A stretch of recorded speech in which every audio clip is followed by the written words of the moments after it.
Eu percebo que há uma crença muito forte, isso é cultural também, né? De que não se pode dar nenhum feedback que seja negativo, porque isso pode desagradar o cliente, a empresa cliente, e com isso você correu o risco de perder o cliente.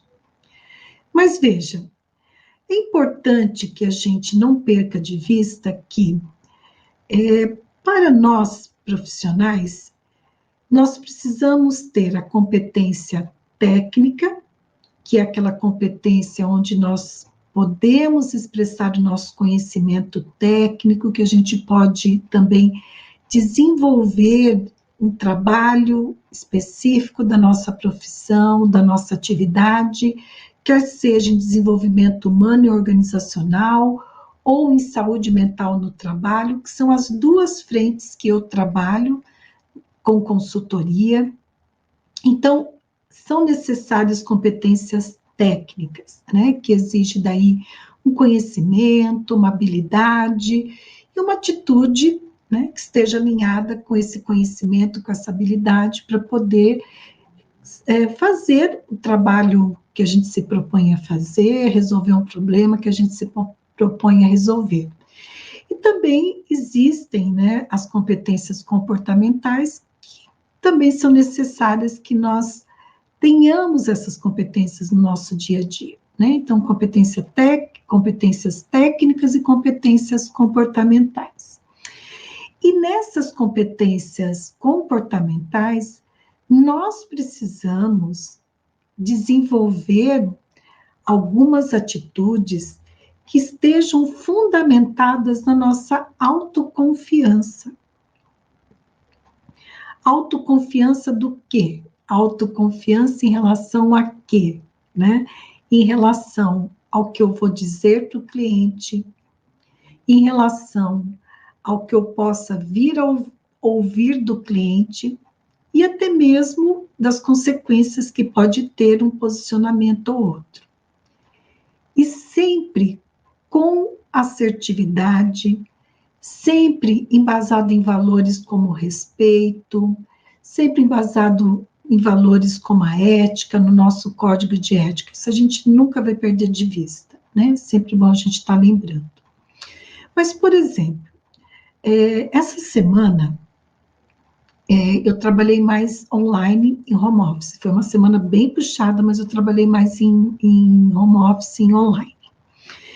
E eu fiz algumas reuniões com alguns clientes, empresas clientes, e uma delas, eu tive que falar algumas questões que eu estou observando no funcionamento da organização, que provavelmente não eram o que eles, né, que representam a empresa, a organização, gostariam de ouvir.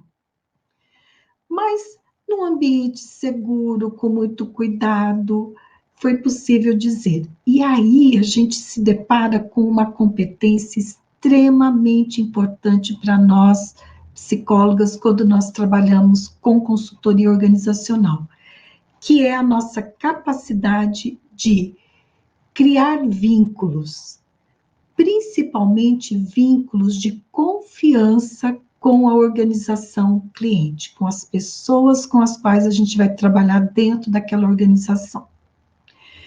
Isso é tão importante, a gente ter essa consciência e ter essa clareza, e que esse vínculo, para ele ser de confiança, ele precisa ser embasado em alguns valores, né? Como o valor que eu acredito, né?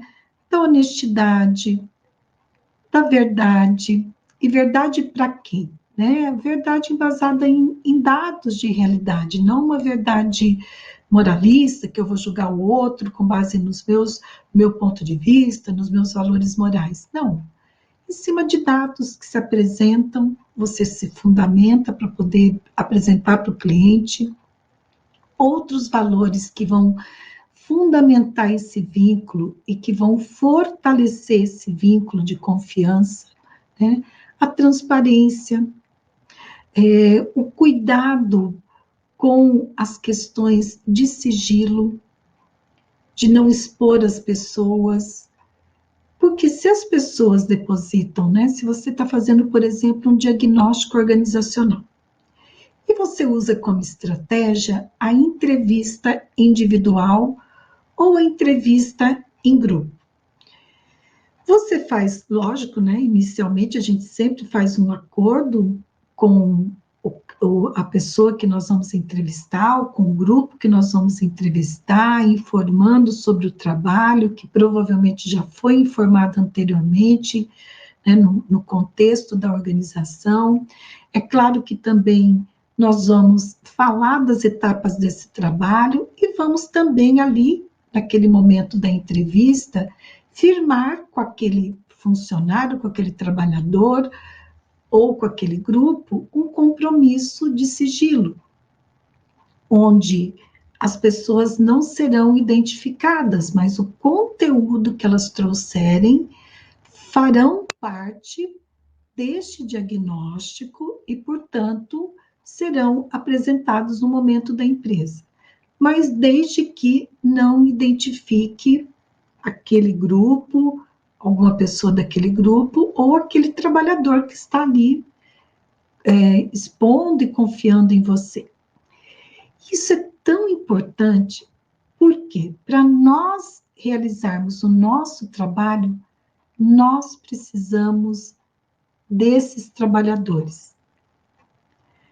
Eu costumo dizer que sem eles, sem esse vínculo, a gente não faz nada, nem aplicar um teste, porque eles podem querer manipular o teste.